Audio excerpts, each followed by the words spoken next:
This is the second Pencast for James Fox in Physics 2 IB. In this problem, we have little Timmy rolling in a ball at 10 meters per second with an unknown mass and a ball of uranium with a mass of 5 kilograms moving at 5 meters per second in the same direction. They experience an elastic collision, and that's where the problems start. The first problem: what velocity did little Timmy move with after the collision if the 5 kilogram uranium is moving at 7 meters per second after the collision? So, the first thing we'll have to do is set up a momentum equation, as we know that the conservation of momentum means that mLt, the mass of little Timmy, times 10, the first velocity, plus 5 times 5, the mass of the uranium ball times its speed, is equal to the same amount of momentum after the collision, which would be mLt and v1 prime, the new velocity, plus 5 times 7, the new velocity for the equation afterwards. So, adding all this up together, we get 10m plus 25 is equal to m1 v2 plus 35. Evening this up, this is equal to 10m is equal to m1 v2 plus 10. Now we have to separate it so that m and v are by themselves. So, first thing we can do is move this over to the other side of the equation.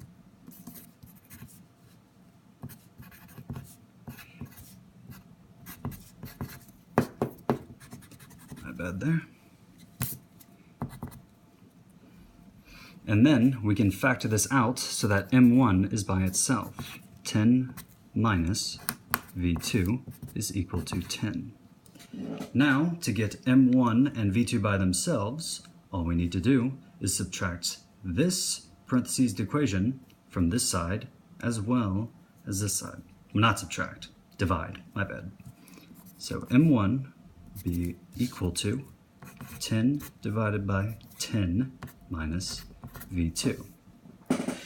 Now, since we have two variables without knowing what they really are, we'll have to use another equation. The equations for kinetic energy, as they would also be equivalent after the elastic collision. So, let's see if I can fit this in here. 1/2 10 over 10 minus v2 times 10 squared, the kinetic energy of little Timmy before the collision, plus 1/2 5 squared. This is the kinetic energy of the uranium ball before the collision.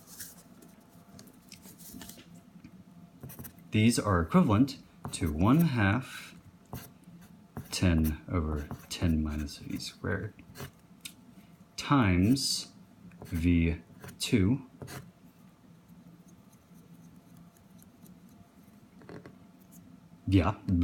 squared plus 1/2 7 squared. As these are all 1/2, we can factor these out, which makes our lives exceptionally easier. And this overall simplifies out to 1,000 over 10 minus v2 plus 120 is equal to 10 v squared over 10 minus v plus 245. Oh, my bad. This is 125. Right here.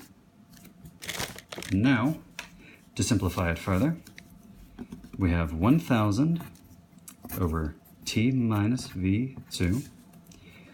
We're going to subtract 125 from both sides, which gives us a cool clean 120 on the other side, which would be equivalent to 10v squared over 10 minus v plus 120.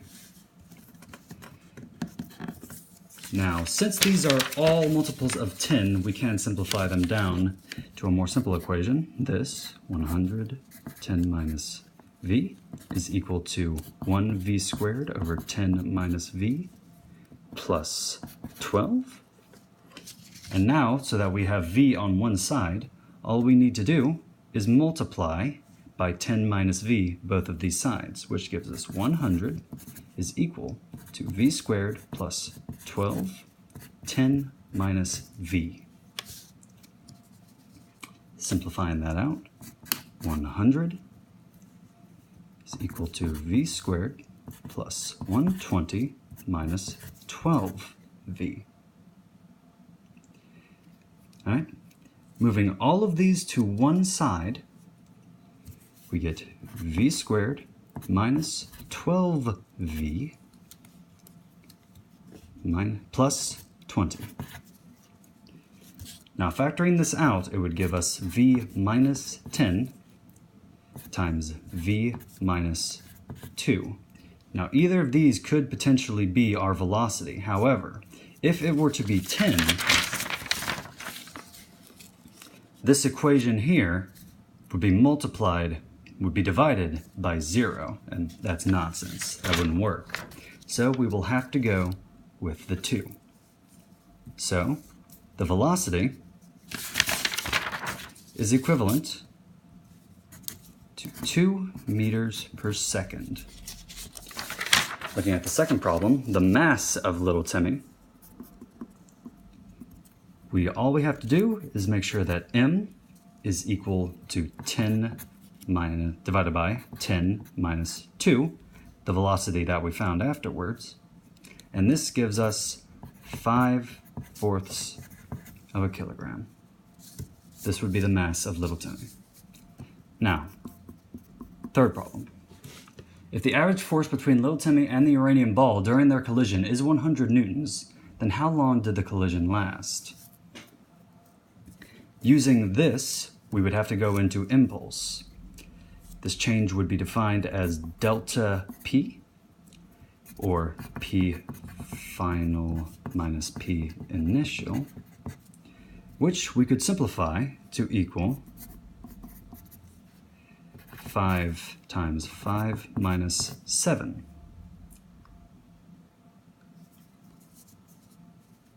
Oh yeah, one thing I forgot to mention.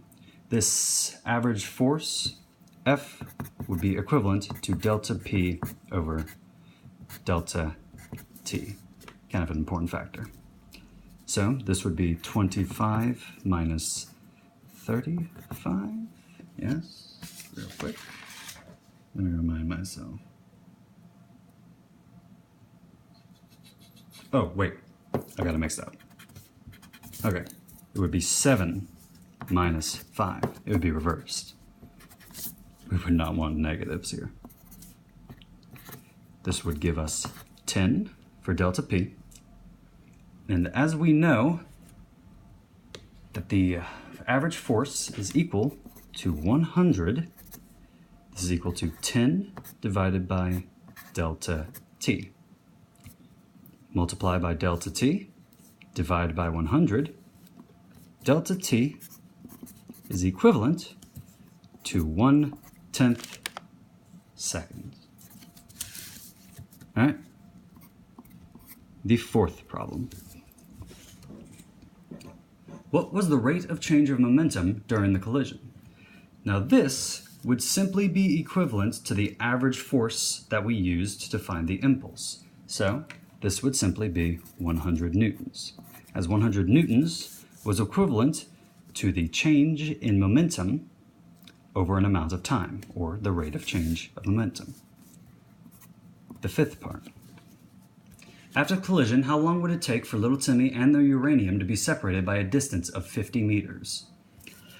As little Timmy is moving to the right with a velocity of 2 meters per second, and the uranium ball is moving to the right with a velocity of 7 meters per second, every single second the uranium ball gains 5 more meters than little Timmy does.